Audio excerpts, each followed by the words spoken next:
ભરાયા અને દક્ષિણ ગુજરાતમાંથી એમણે યાત્રા કાઢી. શું નામ હતું? જન આક્રોશ યાત્રા. મારે કોંગ્રેસના મિત્રોને કહેવું છે કે કોંગ્રેસ વાળાને સમજણ નથી પડતી કે દેશની જનતાને કોંગ્રેસ પ્રત્યે આક્રોશ હતો એટલે તો તમારા રાજસ્થાનની અંદર, હરિયાણામાં, ગોવામાં, મહારાષ્ટ્રમાં અને છેલ્લે બિહારમાં કોંગ્રેસના સુપડા સાફ થઈ ગયા. કોંગ્રેસની દુકાન આ દેશમાંથી બંધ કરાવી દીધી. આ દેશની જનતાને તમારા પ્રત્યે આક્રોશ છે. ત્યારે ભાઈઓ બહેનો, રાહુલ ગાંધીની આગેવાનીમાં અત્યાર સુધીમાં કોંગ્રેસ પાર્ટી 58 કરતા વધારે ચૂંટણીઓ હારી ચૂકી છે. એટલે આપણે તો ભારતીય જનતા પાર્ટી વાળાએ પ્રાર્થના જ કરવાની છે કે કોંગ્રેસના નેતા તરીકે હજુ પણ તમે રાહુલ ગાંધીને ચાલુ જ રાખજો, અમને કઈ વાંધો નથી.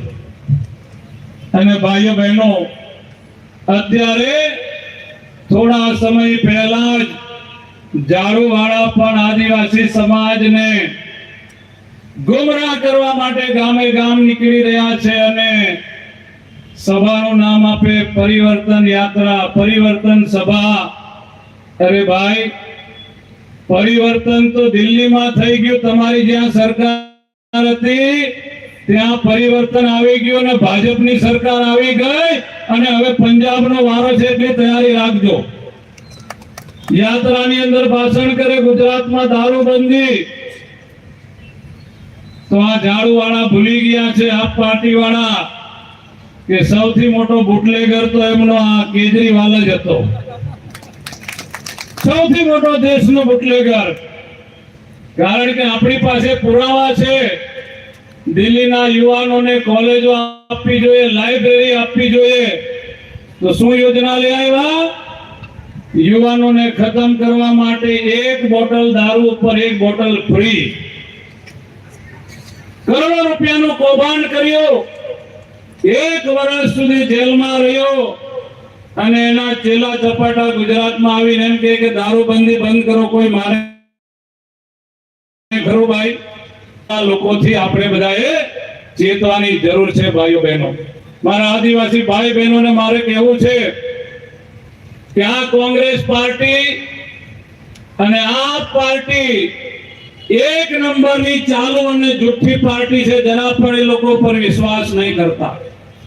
કારણ કે ભૂતકાળમાં પણ આ લોકોએ ઘરની યોજના બનાવીને આદિવાસી સમાજની બહેનોને છેતરવાનું કામ કર્યું હતું. આજ આ પાર્ટી વાળાએ ખોટા ગેરંટી કાર્ડ આપીને મત લેવાનો પ્રયત્ન કર્યો હતો.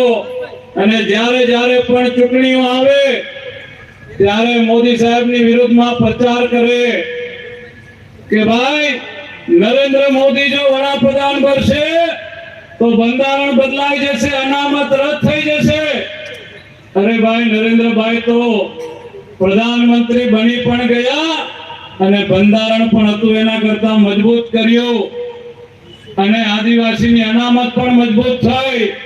પણ કોંગ્રેસના લોકોને મારે પૂછવું છે કે તમે બંધારણમાં નહોતી જોગવાઈ એવી 370ની કલમ તમે કાશ્મીરમાં લગાડીને ત્યાં આદિવાસીને સરપંચ, જિલ્લા પંચાયત, વિધાનસભા અને લોકસભા સુધી 75 વર્ષ સુધી તમે અનામત નથી આપવા દીધી.